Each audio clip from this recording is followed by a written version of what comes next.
বন্ধুরা নতুন নতুন রিলেশনে গেছো,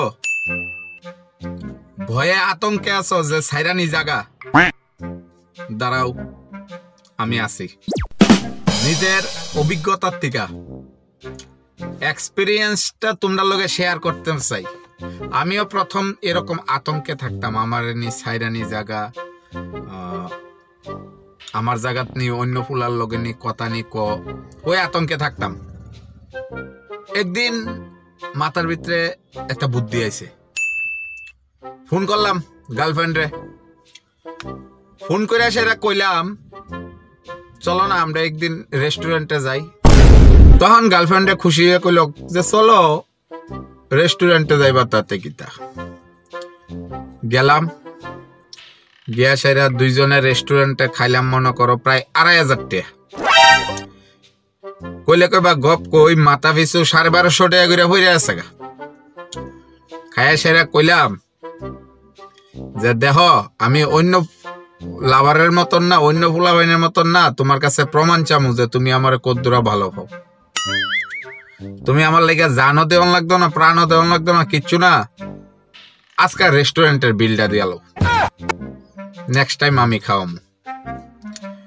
মায়া দিতে মুখটা যদিও কালা কালা আসছিল,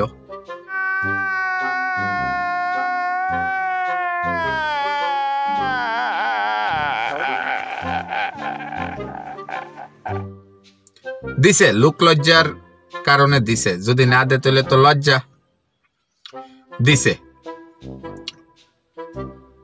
দেওয়ার পর এখন মায়া আমার আছে না ভুলে না, কিন্তু আমি ফোন করি না, মায়াই ফোন করে প্রত্যেক দিন। মানে ভালোবাসার টারে ফোন করে না, ১২৫০ টাকার লেগে ফোন করে, ইডা আর আমি জানি না। তাহলে আমি কিতা ধরতাম, বালা পাইছে না কিতা টেহার টানে ফোন করে, আমি তো ইডে তো বুঝি না। আমি চিন্তা করি মাঝে মধ্যে আমার মাথাতে এত বুদ্ধি করতে আইয়ে যে ভালোবাসাটি এরা ওটার লেগে রেস্টুরেন্টে নিয়া